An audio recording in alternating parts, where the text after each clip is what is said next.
Hello and welcome to Thought for the Day from St Peter's, Bexhill.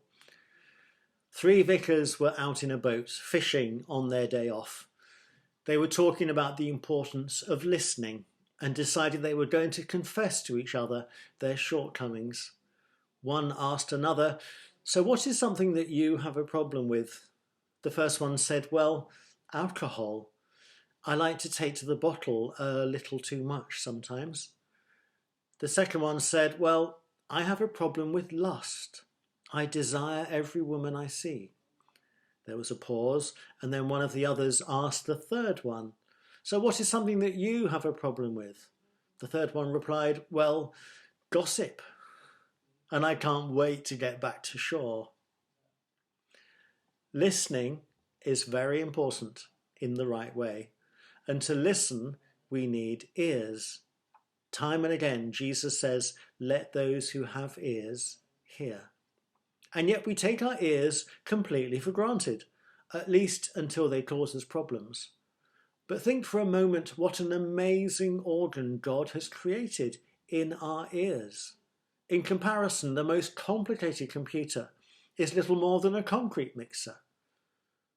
Of course, what we usually call the ear is only the outer ear, the fleshy excrescence on the side of your head, which comes in a wide variety of shapes and sizes. But from it, a small tube, the ear canal, leads to the eardrum, behind which is the middle ear, where the body's three smallest bones, usually called the anvil, the hammer and the stirrup because of their shapes, amplify the sound 22 times and pass it on to the inner ear. And the main component of the inner ear is the snail-shaped tube called the cochlea. This contains thousands of microscopic hair-like cells, each of which is tuned to one particular vibration. And these vibrations are converted into electric impulses which travel to the brain along 30,000 circuits of the auditory nerve, which is enough wiring for a sizable city's telephone system. It is in the brain that these flashes of electricity are decoded into what we call sound. The ear has rightly been celebrated as a triumph of miniaturization.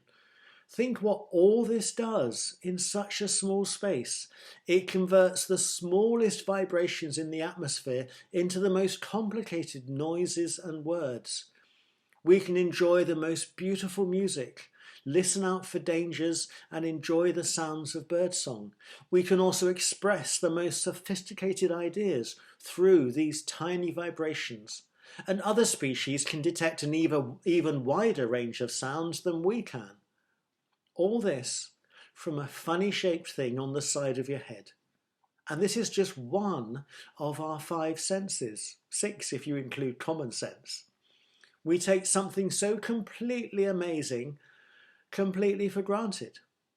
Perhaps today we can be aware of how amazing we are and be thankful.